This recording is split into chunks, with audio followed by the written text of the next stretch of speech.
জীবনের শেষ সময়ে এসে অধিকাংশ মা বাবার ভরসা থাকে সন্তানের ওপর, কিন্তু বাস্তবতা সবসময় সেই আশার প্রতিফলন ঘটায় না।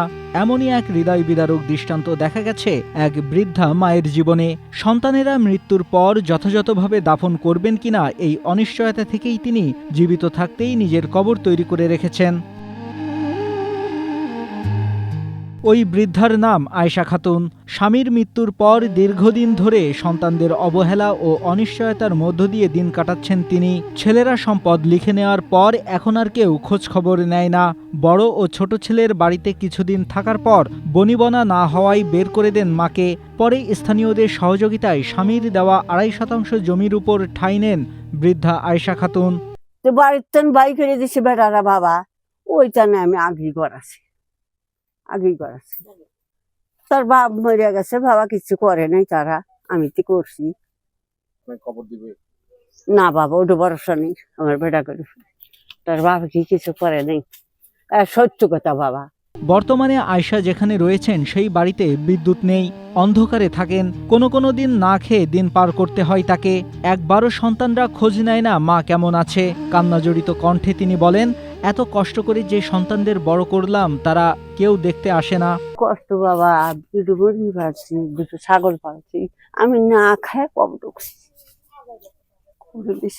আমার কনে থুবুকে ঘরের মধ্যে একাটু ঘরের মধ্যে পানি, আমি পাক করে খেলে আর শশী খিলে আমাকে আর শশী ভাত দিব, তরকারি দিব,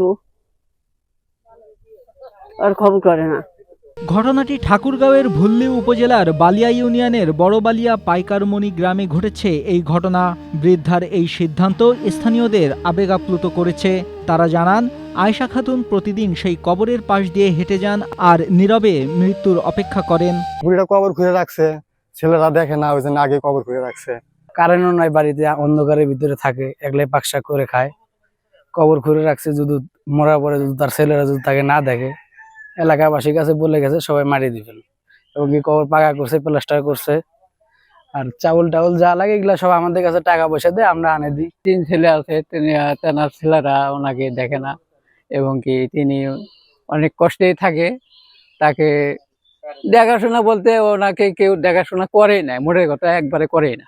যে মা সারা জীবন সন্তানকে মানুষ করতে নিজের সবকিছু উৎসর্গ করেন, শেষ বয়সে সেই মাকেই নিজের কবরের ব্যবস্থা করে রাখতে হয়। এ দৃশ্য আমাদের পারিবারিক ও সামাজিক মূল্যবোধের অবক্ষয়েরই প্রতিচ্ছবি বলছেন সংশ্লিষ্টরা। Desk report, Asia post.